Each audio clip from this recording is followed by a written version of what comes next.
ആൾക്കാരെ വല്ലാതെ ഉത്കണ്ഠപ്പെടുത്തുന്ന ഒരു സംഭവ വികാസമാണ് ഇന്നിപ്പോൾ കേരള BSL ഉണ്ടായിരിക്കുന്നത്. കാരണം കേരള BSL അതിൻ്റേതായ ഒരു ചരിത്രമുണ്ട്, ഒരു പാരമ്പര്യമുണ്ട്, അതിൻ്റേതായ ഒരു സൽപ്പേരുണ്ട്.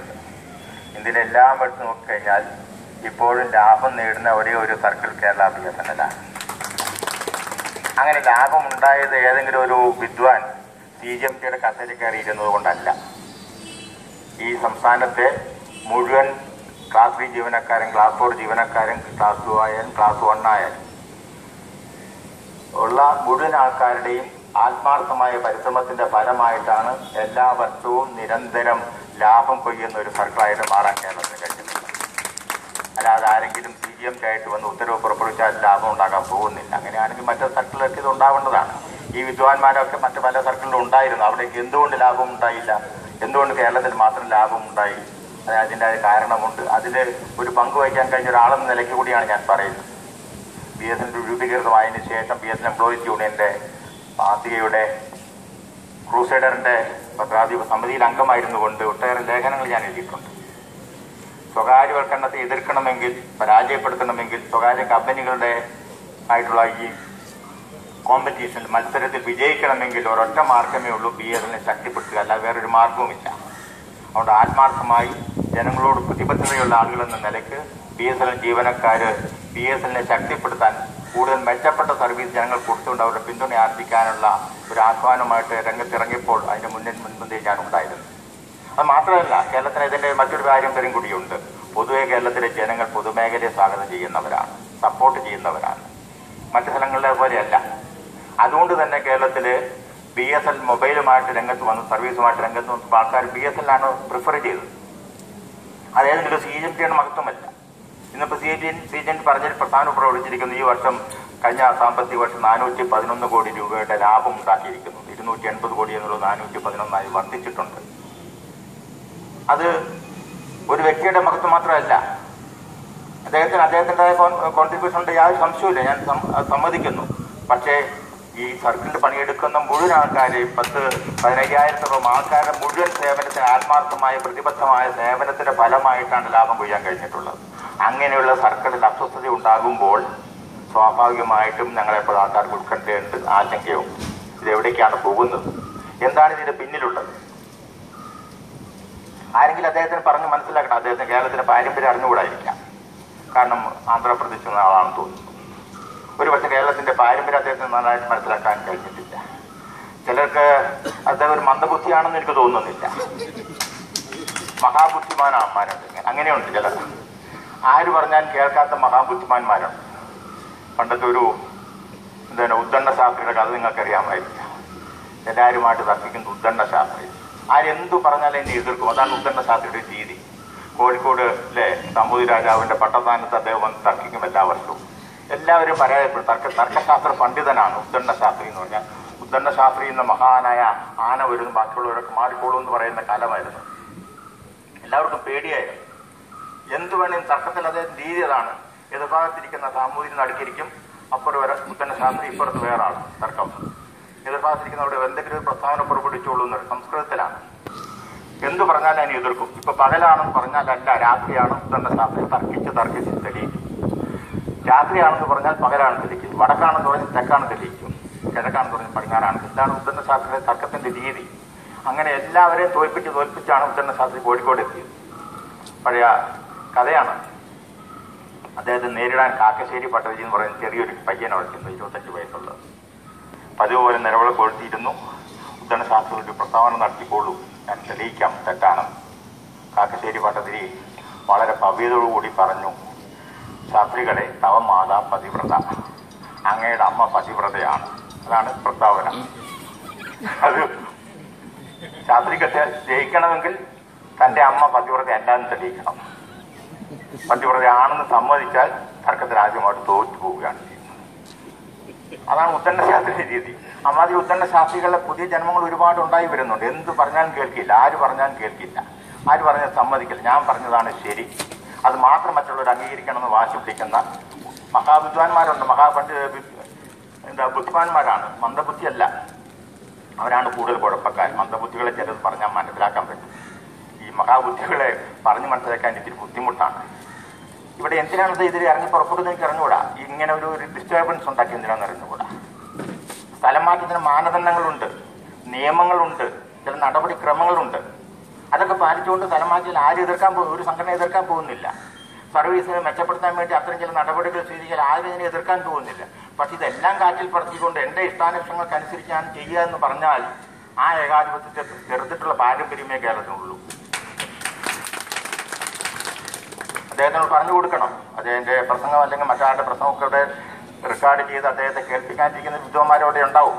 അവരോടെയും പറയാൻ വ്യക്തമായിട്ട് പറയാണ്. അങ്ങനെ ആരെങ്കിലും ഉണ്ടെങ്കിൽ വളരെ വ്യക്തമായിട്ട് ഒരു CP രാമസ്വാമിയുടെ കഥ അദ്ദേഹത്തെ പറഞ്ഞ് മനസ്സിലാക്കി കൊടുക്കണം.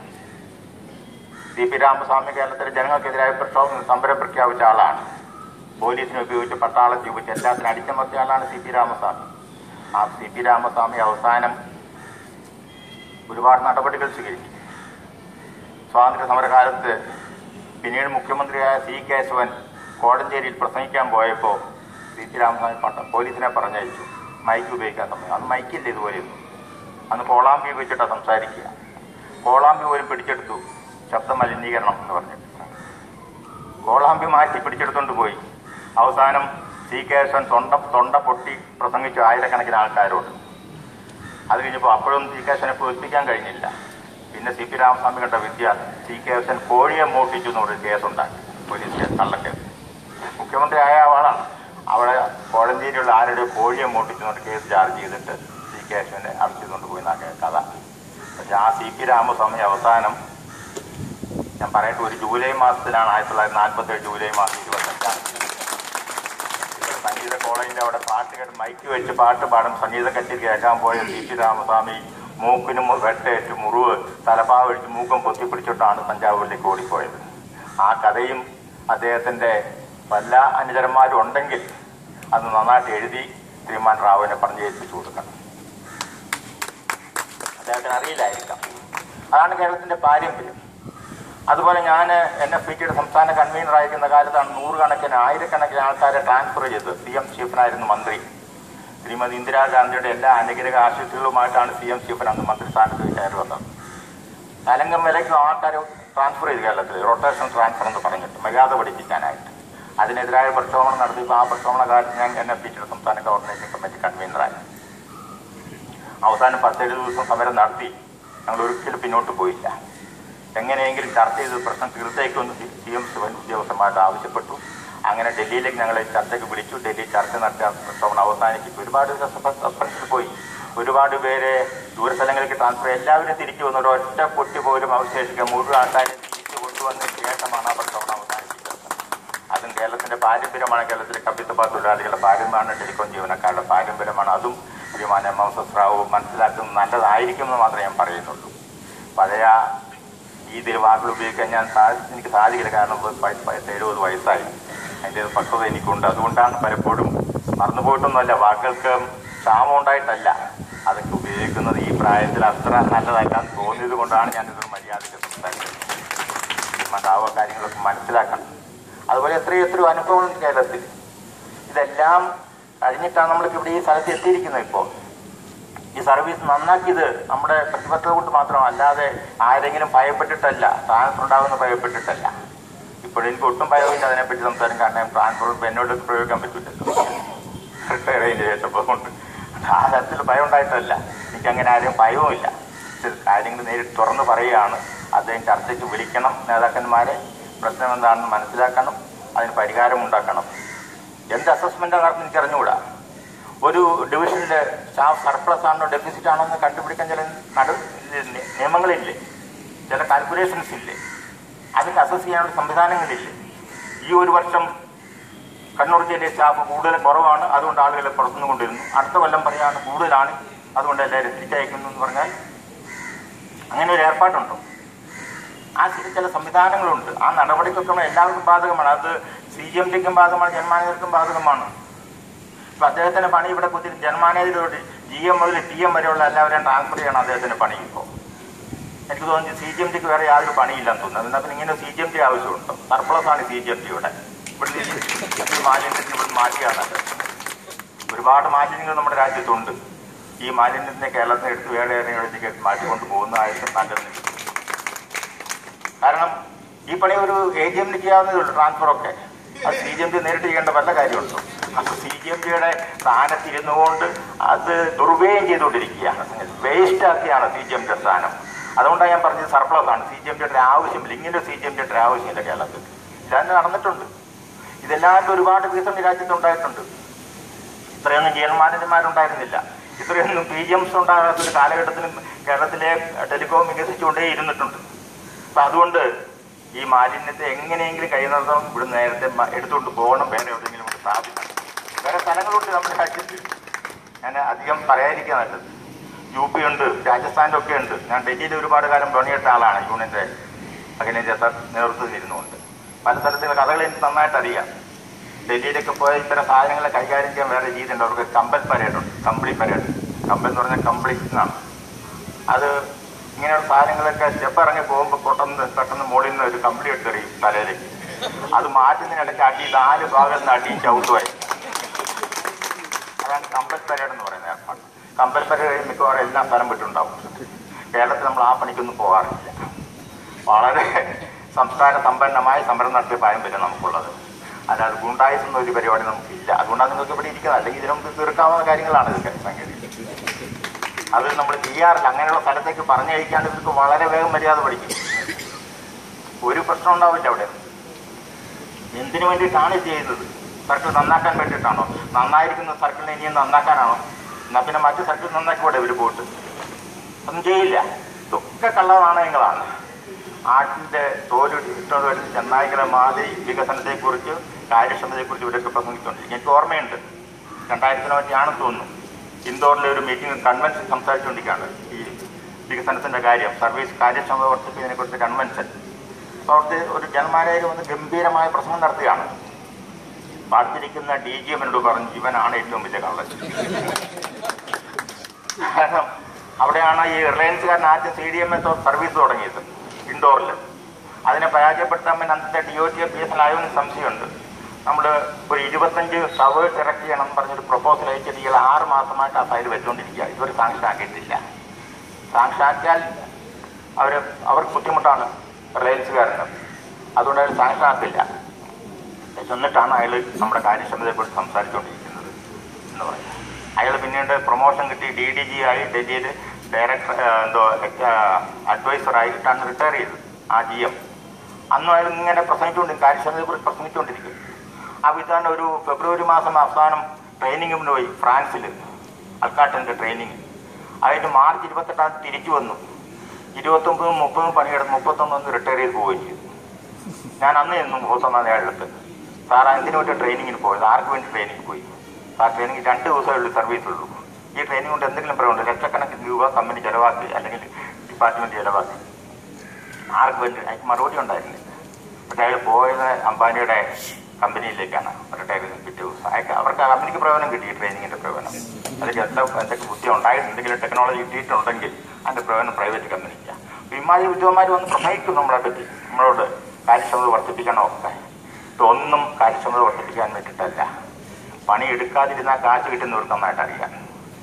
വിട്ടെന്ന് പറഞ്ഞ ഒരാളുണ്ടായിരുന്നില്ല, നിങ്ങൾക്ക് ഓർമ്മയുണ്ടാവും. ഒരുപാട് നമ്മുടെ ചെയർമാനായ ഒരു കാലത്ത് വിട്ടന് വളരെ വിദഗ്ധനാണ്. പിന്നീട് CBG ആയി, സെൻട്രൽ വിജിലൻസ് കമ്മീഷനൊക്കെ ആയിട്ട് പോയിട്ടുണ്ട്, CBC ആയി. അദ്ദേഹം ഒരിക്കൽ പറഞ്ഞു, BSNL പറ്റി പൊതുവെ പറഞ്ഞാണ്, എങ്കിൽ മൊത്തത്തിൽ സെൻട്രൽ സർവീസിനെ പറഞ്ഞു, government service, if you work you will get more work, if you don't work you will pay and promotion എന്നാണ് വിട്ടൻ്റെ അഭിപ്രായം. പണിയെടുക്കാതിരുന്ന ശമ്പളവും കിട്ടും, പ്രൊമോഷനൊക്കെ കിട്ടും. പണിയെടുത്തത് കൂടുതൽ പണിയും കിട്ടും. അതാണ് സ്ഥിതി. പണിയെടുക്കുന്നവർ കൂടി പണിയെടുത്തുകൊണ്ടിരിക്കുക. പണിയെടുക്കാത്തവർ, ഈ കുഴപ്പമുണ്ടാക്കുന്നവർക്ക് ശമ്പളവും കിട്ടും, പ്രൊമോഷൻ കിട്ടും. നാളെ DDG ആയേക്കാം, വേണമെങ്കിൽ മെമ്പർ ആയേക്കാം, CMD ആയി പോയിക്കൂടായില്ല. ഇതാണ് സ്ഥിതി. അതുകൊണ്ട് കാര്യക്ഷമതയെക്കുറിച്ച് നടത്തുന്ന വാചക അടികളൊക്കെ വെറും ആത്മാർത്ഥമില്ലാത്ത കാര്യങ്ങളാണ്. ഇവർ പലപ്പോഴും സ്വകാര്യ കമ്പനികൾക്ക് വേണ്ടി പണിയെടുക്കുന്നവരാണ്. BSNL നശിപ്പിച്ചാൽ മാത്രമേ അവർക്ക് കാശ് കിട്ടുള്ളൂ. കണക്കില്ലാത്ത അൺഅക്കൗണ്ടഡായിട്ടുള്ള പൈസ കൃത്യമായിട്ട് സ്വകാര്യ കമ്പനികൾക്ക് എത്തിച്ചു കൊടുക്കും പല ഉദ്യോഗസ്ഥന്മാർ.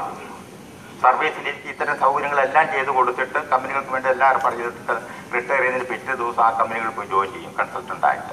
എത്ര പേരങ്ങനെ അംബാനിയുടെ ജീവനക്കാരായിട്ട് മാറിയിട്ടുണ്ട്, ഓഫീസർമാരായിട്ട് മാറിയിട്ടുണ്ട്. ഇതാണ് അനുഭവം. ഇങ്ങനെ എത്രയോ അനുഭവങ്ങൾ ഉണ്ടായിട്ടുണ്ട്. അതുകൊണ്ട് ആ തരത്തിൽ വാചകടി കൊണ്ടുപോയിട്ട് കേട്ടിട്ട് നമ്മളാരും പരിഭ്രമിക്കേണ്ട കാര്യമില്ല. ഒരുപാട് കള്ളനാണയങ്ങൾ നമ്മുടെ ഇടയ്ക്കുണ്ട്. ഇവരെ പരാജയപ്പെടുത്തണമെങ്കിൽ വേറൊരു മാർഗവുമില്ല. എനിക്ക് അസ്വസ്ഥയുണ്ടാക്കുന്ന കാര്യം, ഈ സമരം അവസാനിച്ചാലും ഇതിൻ്റെ പ്രത്യാഘാതങ്ങൾ നമ്മുടെ കേരള PS കുറേ കാലം കൊണ്ട് നീണ്ടു നിൽക്കും. നോർമൽസ് ഒരൊറ്റ ദിവസം കൊണ്ട് നോർമൽസ് വരുത്താനാവുകയില്ല. നിങ്ങൾ എത്രമാത്രം ആത്മാർത്ഥമായി പണിയെടുത്താലും നോർമൽസ് വരില്ല.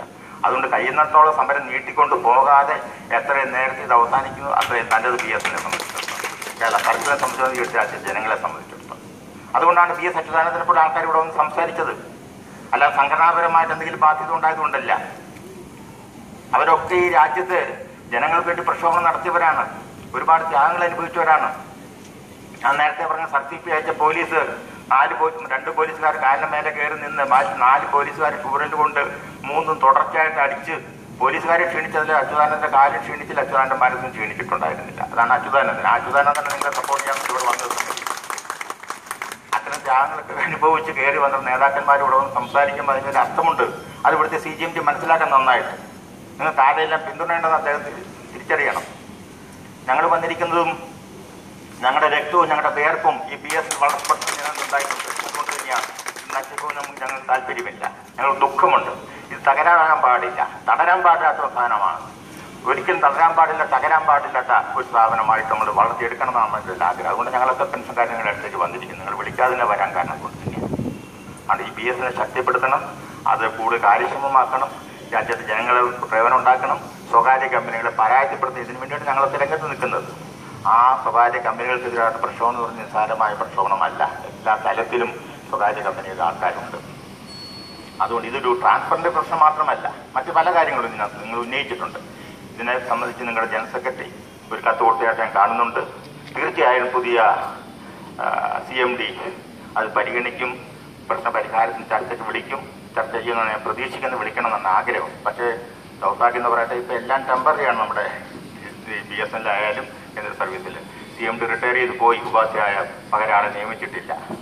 പ്രായക്ക് അഡീഷണൽ ചാർജ് കൊടുത്തിരിക്കുകയാണ് ഒഫീഷ്യേറ്റിംഗ് 3 മാസത്തേക്ക്. 3 മാസത്തിൽ അദ്ദേഹം തിരികെ ചെയ്യുന്ന അറിഞ്ഞുകൂടാ. DOT സെക്രട്ടറി റിട്ടയർ ചെയ്തു, പകരാളെ നിയമിച്ചിട്ടില്ല. അതിന് പകരം വേറെ ഡിപ്പാർട്ട്മെന്റ് സെക്രട്ടറിക്ക് അഡീഷണൽ ചാർജ് കൊടുത്തിരിക്കുകയാണ്.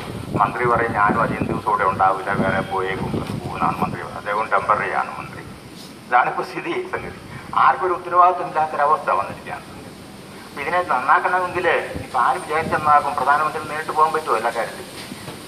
എനിക്കറിഞ്ഞുകൂടാ.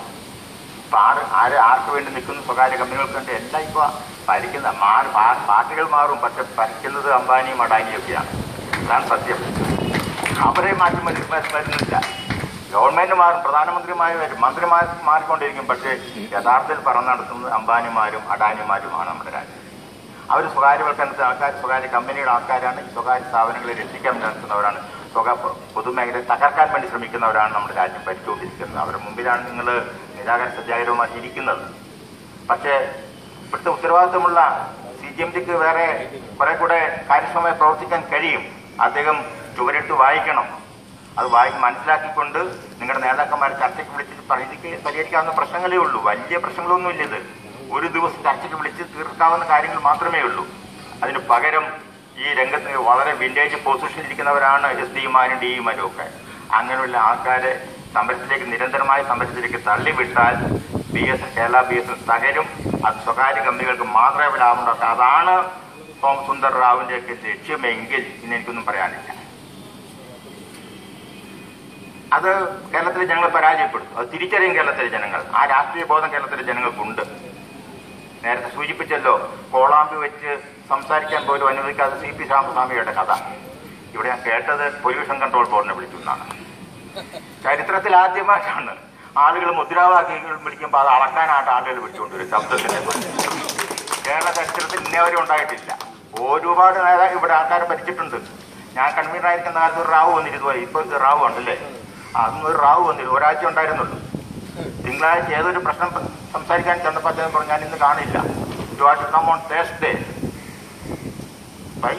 No, I will meet the union leaders only on Thursday. Then you have given instruction to all your offices. They should not create problem on any other day, only on Wednesday, so that I can come on Thursday. അത് പറഞ്ഞപ്പോൾ അദ്ദേഹം നിന്ന് കുറെ നേരം നോക്കി നിന്നു. പിന്നെ ഒരാഴ്ചയുള്ള അദ്ദേഹം ഇവിടുന്ന് ട്രാൻസ്ഫർ വാങ്ങി പോവുകയും ചെയ്തു. അങ്ങനെ ഒരുപാട് പേര് ഭരിച്ചിട്ടുണ്ട് ഇവിടെ. പ്രഗത്ഭന്മാരെ ഒരുപാട് CGMTമാർ ഇവിടെ ഉണ്ട്. പക്ഷെ അവരൊക്കെ യൂണിയൻ നേതാക്കന്മാർ ചെന്നാൽ വിളിച്ചിരുത്തി സംസാരിച്ച് പ്രശ്നത്തിന് പരിഹാരം ഉണ്ടാക്കി വിടും. അല്ല അതിനകത്തൊരു ഏകാധിപതിയായിട്ട് പെരുമാറാറില്ല. അതൊരു അതോറിറ്റേറിയൻ സ്റ്റാൻഡ് എടുക്കാറില്ല, ഇന്നേ ഒരു ചരിത്രം ഉണ്ടായിട്ടില്ല. ഇപ്പം നിങ്ങളുടെ മുദ്രാവാക്യത്തിന് ശബ്ദം നോക്കാൻ പോവാണ്, അളക്കാൻ നിൽക്കുക. Control pollution control board. BSനെ പൊല്യൂട്ട് ചെയ്യുന്നവരുടെ സ്ഥിതി എന്താണ്? ഇയാൾക്ക് BSനെ പൊല്യൂട്ട് ചെയ്യുന്നവർ അതിൻ്റെ എവിടെ ആരാ കൺട്രോൾ ചെയ്യുന്നത്? അത് ഞാൻ പറഞ്ഞു, മാലിന്യമാണെന്നോടെ പലതരത്തിലുള്ള മാലിന്യമുണ്ട്. ശബ്ദം മാത്രമല്ല മലിനീകരിക്കുന്നത്, വേറെ ഒരുപാട് മാലിന്യങ്ങളുണ്ട്. അത്തരം മാലിന്യങ്ങളൊക്കെ നീക്കിയാൽ മാത്രം നമ്മുടെ BSന് രക്ഷപ്പെടുകയുള്ളൂ. അപ്പോൾ ഇതിനെതിരായിട്ടുള്ള സമരം നിങ്ങളുടെ മാത്രം സമരമല്ല, നിങ്ങൾ കുറേ പേരെ ട്രാൻസ്ഫർ ചെയ്തുകൊണ്ട് മാത്രമല്ല. ഈ BS നന്നാക്കാനുള്ള പ്രക്ഷോഭണത്തിന്റെ ഭാഗമായിട്ട് എല്ലാവരും രംഗത്ത് വരണം, എല്ലാ സർവീസ് സംഘടനകളും രംഗത്ത് വരണമെന്ന് എൻ്റെ അഭിപ്രായം. മാറി നിന്നിട്ട് ആ പ്രയോജനവുമില്ല. ഇന്നിപ്പോൾ നിങ്ങളുടെ നേരെ കാണാൻ ആക്രമണം, ഈ ആക്രമണം നാളെ എല്ലാവർക്കും എതിരായിട്ട് വരും. എക്സിക്യൂട്ടീവ്സിനല്ല, നോൺ എക്സിക്യൂട്ടീവ്സിനെ ട്രാൻസ്ഫർ ചെയ്തിട്ടുണ്ട് പലയിടങ്ങളും ഞാൻ അറിയുന്ന സമയത്ത്. ഈ ട്രാൻസ്ഫറിനെതിരായിട്ടുള്ള പ്രക്ഷോഭണം നടത്തിക്കൊണ്ട് മുന്നോട്ട് പോകുക, അതിനെ പരാജയപ്പെടുത്തുക അല്ലാതെ ട്രാൻസ്ഫർ ചെയ്താലും ഇവിടെ ഇൻഎഫിഷ്യൻ്റ് ആണ്, വേറെ സ്ഥലത്ത് പോയിട്ട് എഫിഷ്യൻ്റ് ആവുമോ? അവിടെ എഫിഷ്യൻ്റ് ആയിട്ട് ഒരുത്തനെ പിടിച്ച് ട്രാൻസ്ഫർ ഇങ്ങോട്ട് വന്നാൽ അവിടെ ഇൻഎഫിഷ്യൻ്റ് ആവുക ഇല്ലാതെ കൂടുതൽ എഫിഷ്യൻസിയും കാണിക്കാൻ പോകുന്നില്ല, ആത്മാർത്ഥ കാണിക്കാൻ പോകുന്നു. അപ്പോൾ ട്രാൻസ്ഫർ പരിഹാരമേ അല്ല. ഒരു കാലഘട്ടത്തിലും ഒരാളെയും കൂടുതൽ എഫിഷ്യൻ്റ് ആക്കാൻ ട്രാൻസ്ഫർ ചെയ്യാൻ പറ്റില്ല, ചൂണ്ട് പ്രയോജനം ഉണ്ടാകാൻ പോകുന്നില്ല. അതുകൊണ്ട് ട്രാൻസ്ഫർ അല്ല മരുന്ന്, അത് കൂടുതൽ വിഷം കലർത്തുന്ന സാധനമായിരിക്കും. അത് CGMT മനസ്സിലാക്കണം. ബാക്കി സംഘടനകളൊക്കെ രംഗത്ത് വരണമെന്നാണ് എൻ്റെ അഭ്യർത്ഥന. അവരുടെ ഒരു കാര്യം ഞാൻ പറയട്ടെ, ഞങ്ങളെ ബാധിക്കുന്ന പ്രശ്നമല്ല, ഒരു എക്സിക്യൂട്ടീവ്സിനെ ബാധിക്കുന്ന പ്രശ്നം മാത്രമാണ് ഇതെന്ന് പറഞ്ഞ് മാറി നിന്നാൽ നിങ്ങൾ അപകടത്തിച്ചാടും. ഈ രണ്ടാം ലോക മഹായുദ്ധ കാലത്ത് നാസി ആക്രമണത്തിനെതിരായിട്ട് മിൽട്ടൺ നെയ്മുള്ളർ എന്ന് പറയുന്ന കവി എഴുതിയ ചെറിയ ജർമ്മൻ കവിത ലോകപ്രസിദ്ധമാണ്. എല്ലായിടത്തും പല ഭാഷകൾ ട്രാൻസ്ലേറ്റ് ചെയ്തിട്ടുണ്ട്, പല രൂപത്തിലാക്കിയിട്ടുണ്ടെന്ന് മാത്രമേ ഉള്ളൂ. അത് പറയുന്നത് ഫസ്റ്റ് ഡേ ക്രൈം എന്ന് പറയുന്നൊരു കവിതയുണ്ട്. ആദ്യം അവർ വന്നത് ജൂതന്മാരെ അന്വേഷിച്ചിട്ടാണ്. ഞാനൊന്നും മിണ്ടിയില്ല, കാരണം ഞാൻ ജൂതനല്ലായിരുന്നു. പിന്നീട് അവർ വന്നത് സോഷ്യലിസ്റ്റുകളെ അന്വേഷിച്ചാണ്. ഞാനൊന്നും സംസാരിച്ചില്ല, കാരണം ഞാൻ സോഷ്യലിസ്റ്റ് അല്ലായിരുന്നു. പിന്നെ അവർ വന്നത് ട്രേഡ് യൂണിയൻസുകളെ അന്വേഷിച്ചാണ്. ഞാനൊന്നും സംസാരിച്ചില്ല, കാരണം ഞാൻ ട്രേഡ് യൂണിയൻസ് ആയിരുന്നില്ല. പിന്നെ അവർ എന്നെ തേടി വന്നപ്പോൾ എനിക്ക് വേണ്ടി സംസാരിക്കാൻ വേറെ ആരും അവശേഷിച്ചിട്ടുണ്ടായിരുന്നു എന്ന് പറഞ്ഞ പോലെ ഇപ്പോൾ എക്സിക്യൂട്ടീവ് കുറേ പേരെ ട്രാൻസ്ഫർ ചെയ്ത് ഞങ്ങളെ ബാധിക്കുന്ന പ്രശ്നമല്ല എന്ന് പറഞ്ഞ് മാറി നിൽക്കാം. പിന്നെ അത് വേറെ കുറേ പേരെ ട്രാൻസ്ഫർ ചെയ്യുമ്പോൾ അത് ഞങ്ങളെ ബാധിക്കുന്ന പ്രശ്നമെന്ന് മാറി നിൽക്കാം. അങ്ങനെ മാറുന്ന അവസാനം അവരെ തന്നെ ചെല്ലുമ്പോൾ അവരെ കഴുത്തി പിടിക്കുമ്പോൾ പിന്നെ അവർക്ക് വേണ്ടി സംസാരിക്കാൻ ആരുമില്ലാത്ത അവർക്ക് വരും. അതുകൊണ്ട് അപകടം പ്രതികരിക്കുന്നു മനസ്സിലാക്കി ഇപ്പോൾ തന്നെ രംഗത്ത് വന്ന് കൂട്ടായി യോജിച്ച് നിന്നും കൊണ്ട് ഈ ആക്രമണത്തെ പരാജയപ്പെടുത്തുകയല്ലാതെ മറ്റൊരു മാർഗവുമില്ല എന്ന് സൂചിപ്പിക്കാൻ ഞാനിത് ആഗ്രഹിക്കുന്നത്. ദയവായിട്ട് CGMT ഒരിക്കൽ കൂടി ഞാൻ അഭ്യർത്ഥിക്കുകയാണ്. അദ്ദേഹത്തെ ഉപദേശിക്കുന്ന ആരെയുണ്ടെങ്കിൽ അവർ അദ്ദേഹത്തെ പോയി പറഞ്ഞ് മനസ്സിലാക്കണം.